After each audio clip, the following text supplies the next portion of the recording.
तो आज के शॉर्ट वीडियो में सबसे पहले हम लेते हैं ये वाला वीडियो, और इस वीडियो में गुरुदेव भगवान हमें क्या समझा रहे हैं। ये छोटा सा वीडियो है भाई और बहनों, 51 सेकंड का, और गुरुदेव भगवान ने हमें यही समझाना चाहा है कि पुण्यात्माओं, ये कलयुग की बिचली पीढ़ी का समय है। बहुत समय हो गया तुम्हें धोखा खाते हुए, अब की बार 84 से पार। और धोखा खाने की हर बार केवल एक ही मुख्य वजह रही है, और वह है गुरु को मानुष मानना, गुरु को कबीर भगवान ना मानना। कबीरा ते नर अंध हैं जो गुरु को कहते, और यानी गुरु को परमात्मा के अलावा समझना, उसको कहते हैं गुरु को कहते और अन्य। परमात्मा के अलावा है गुरु, तो गुरु को कहते और कहते हैं हरि के रूठे ठोर है, पर गुरु रूठे नहीं ठोर। परमात्मा कहते हैं गुरु को हल्के में मत लो, गुरु रूप में स्वयं परमात्मा आता है, स्वयं कबीर देव आता है गुरु रूप में। दूसरा धरती पर कोई गुरु की भूमिका नहीं निभा सकता, कोई तत्वदर्शी संत की भूमिका नहीं निभा सकता, अपने द्वारा रची गई सृष्टि को कोई बता नहीं सकता, पहला अध्याय भी नहीं खोल सकता कोई। और सत्संग केवल कबीर भगवान ही सतगुरु रूप में आके कर सकता है, क्योंकि 21 ब्रह्मांड में सच केवल कबीर ही कह सकता है। या तो ब्रह्मा विष्णु महेश के मुंह से भी ये काल और दुर्गा सच नहीं निकलने देते, फिर आप और हम सब तो उनके अधीन है। यहां 21 ब्रह्मांड का मां के गर्भ से जन्म लेकर आया हुआ, जेर में लिपट कर कोई जीव, कोई प्राणी, कोई मानुष, कोई गुरु, भला कैसे ये भेद बता देगा, काल से टक्कर ले लेगा, उसकी छाती पर बैठकर ये तत्व ज्ञान देगा। तो कहते हैं समर्थ का काम उसी को साजे, और करे तो मूर्ख बाजे। तो यही बात गुरुदेव भगवान हमें समझाना चाह रहे हैं कि ये बात बच्चों अगर तुम्हारे अब भी समझ में आ जाए, कलयुग की बिचली पीढ़ी में, जो कि लास्ट मौका है, अंतिम चांस है, इसके बाद में कुछ नहीं है, फिर एक लंबे समय के लिए लक्ष्य 84 में चले जाओगे। ये जबरदस्त कमाई जो वर्तमान में सारनाम और शतनाम की जो हम ये कर लेंगे, फिर इसको खत्म करना हमारे लिए पहाड़ जैसा काम हो जाएगा। और ये पूरी तरह से खत्म हुए बिना, जैसे वर्तमान में हमारी खत्म हो चुकी थी। आप और हम हैंड टू मावत थे, गरीब, निर्धन, छोटा मोटा रोजगार। इस स्थिति में आए बिना फिर से हम ये मार्ग समझ में नहीं आएगा। और ये कमाई खर्च करने में भाई अरबों, करोड़ों अरबों युग लग जाएंगे, करोड़ों अरबों युग। इसलिए गुरुदेव भगवान कह रहे कि समझा है तो सिर दर पांव, बहुर नहीं रहे शादाब। और अपने आप को स्पष्ट रूप से परमात्मा ना कहकर और ना कहेंगे गुरुदेव, क्योंकि ये उनका विधान है, उनका रूल है। और ये गुरु और गोविंद के बीच की खाई को समाप्त करने के लिए ही ये तत्व ज्ञान दिया जाता है, ताकि गुरु के कहे बिना, उनके संकेतों को समझकर, उनके सत्संगों को सुनकर हम ये गुरु और गोविंद के बीच की खाई को समाप्त कर दें कि गुरु और गोविंद दो नहीं भाई, जब तक दो समझोगे दो जग में जाई, वो नरक में जाएगा। और एक सत्संग में गुरुदेव ने स्पष्ट कर दिया कि बच्चों, जब तक आप गुरु को और परमात्मा को अलग अलग मानोगे, तब तक आपके घट में काल बैठा रहेगा, आपको सद्बुद्धि नहीं आ सकती। तो वही बात यहां गुरुदेव अपने छोटे से सत्संग में कह रहे हैं कि बच्चों, ये समझ लो आज वो कबीर इस दास के स्थान पर आ गया है। अब ये बात कौन कह सकता है? वही कहेगा जो खुद कबीर है। अरे मैं पवन दास ये कैसे कह दूंगा कि भाई और बहनों ये समझ लो ये पवन दास ही सतगुरु रामपाल जी है? कैसे कह दूंगा? मती मारी गई है क्या? लेकिन गुरुदेव भगवान यदि ये बात कह रहे हैं कि बच्चों समझ लो आज वो कबीर भगवान आपके गुरु के स्थान पर बैठा है, तो खुद कबीर ही ये बात कह सकता है गुरु रूप में आकर, जो कि सतगुरु रामपाल जी आए हुए हैं और इसीलिए कह रहे हैं, आप और हमें समझा रहे हैं। तो क्या कह रहे हैं पूज्य गुरुदेव भगवान? ध्यान से सुनिएगा। अब देखो पुण्यात्मा, पहले तो परमात्मा स्वयं आए थे, फिर ये दास बेचा है। अगर इस दास के स्थान पर स्वयं मालिक आगे हो, ये सोच लो। अगर इस दास के स्थान पर स्वयं मालिक आ गए हों, ये सोच लो। आप और हमें आदेश दे रहे हैं गुरुदेव कि ये सोच लो, यानी आदेश हो गया गुरुदेव का कि तुम्हारे सामने जो तुम्हारा गुरु बैठा हुआ है संत रामपाल, तो ये सोच लो कि इनके स्थान पर कबीर जी बैठे हैं, जिनको हम मूर्खता में कबीर जी मान बैठे हैं। ये उन आत्माओं के लिए है जो आत्माएं गुरुदेव के सत्संगों के संकेतों को समझने में सक्षम नहीं है, योग्य नहीं है।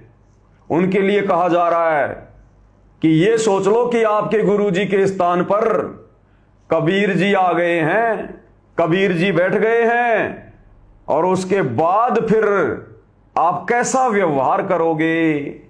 अगर ये पता चल जाए कि मेरे गुरु सतगुरु रामपाल जी की जगह पर ये समझो कबीर जी बैठे, कबीर जी आ गए, मेरे गुरु नहीं है, मेरे गुरु का केवल चेहरा है, केवल शरीर है, केवल शक्ल है, असल में वो कबीर ही है, तो फिर कैसा व्यवहार करते भगवान जैसा। जैसे इन आश्रमों में किया जाता है, भोग लगाते समय जो पाठ प्रकाश का भोग लगता है, उस समय जो आरती होती है भोग की, तो सारी संगत क्यों खड़ी हो जाती है? इसलिए खड़ी हो जाती है कि कबीर भगवान को भोग लग रहा है, सामने दाढ़ी मूंछ वाले की फोटो होती है कबीर जी की, तो संगत ये सोचकर कि भगवान को भोग लग रहा है, संगत खड़ी हो लेती है उनके सम्मान में, और सतगुरु रामपाल जी को मानुष मानती है, इसलिए तीनों समय की आरती में बैठी रहती है। कोई बेड पे पड़ा रहता है, कोई चलते फिरते कर रहा है, कोई बाथरूम में बैठा बैठा मोबाइल चला लेता है, क्योंकि अपने गुरु को मानुष मान रहे हैं। और जब भोग लगता है तो ये सोचकर वो हो कबीर जी को भोग लग रहा है, सारे खड़े हो जाएंगे। तो गुरुदेव कह रहे हैं ये सोचो कि तुम्हारे गुरु के स्थान पर कबीर है। अब कबीर है तो फिर कबीर को भोग भी तो लगाना पड़ेगा, फिर भोग भी तो लगेगा। आदेश हो गया गुरुदेव का, सोचो तुम्हारे गुरु जी की जगह पर कबीर जी आ गए, तो हमने सोच लिया, गुरु जी की आज्ञा मान ली, और हमने सोच लिया कि सतगुरु रामपाल जी की जगह पर कबीर जी बैठे हैं, खाली दिखाई सतगुरु रामपाल जी दे रहे हैं ऐसे। तो अब क्या करेंगे? फिर कबीर को तो भोग भी लगाना पड़ेगा भाई, भोग के समय खड़ा भी होना पड़ेगा भाई, तीनों समय की आरती के समय भी खड़ा होना पड़ेगा भाई, और भोग के समय तो फिर आश्रम में कबीर जी के आगे ये भगत आप देखते ही हो, 5-5 ज्योतियां, 11-11 ज्योतियां थाली में लगा के आरती भी उतारते हैं भाई। तो अगर हमने गुरु जी को कबीर मान लिया तो भाई फिर कबीर जी की आरती भी उतारेंगे भाई। पाती पंच पोहब कर पूजा, देव निरंजन और न दूजा। और जब कबीर जी बैठे हमारे गुरु जी के रूप में, तो फिर वो दाढ़ी मूंछ वाले कबीर की फोटो का हम क्या करेंगे भाई? फिर उसको भी फाड़ फाड़ के फेंकेंगे भाई, उसको भी घर से बाहर निकालेंगे।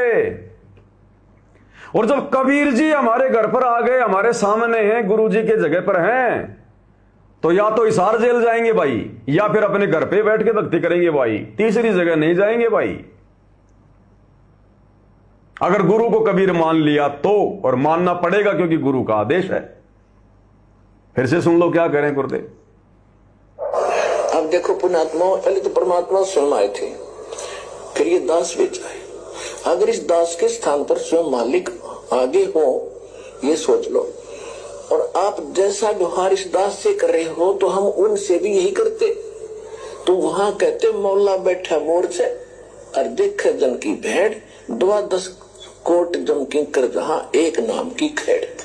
परमात्मा एकांत द्रोखे से देख रहा है आपकी सब रिहर्सल को, कि आप कैसी भावना रखते हो, कैसे आप भक्ति कर रहे हो, कितना दान में रुचि है, मेरे दास के प्रति आपके कैसे विचार हैं। तो वो ये समझ रहे हैं कि ऐसे ही मेरे प्रति है जो उसके प्रति है।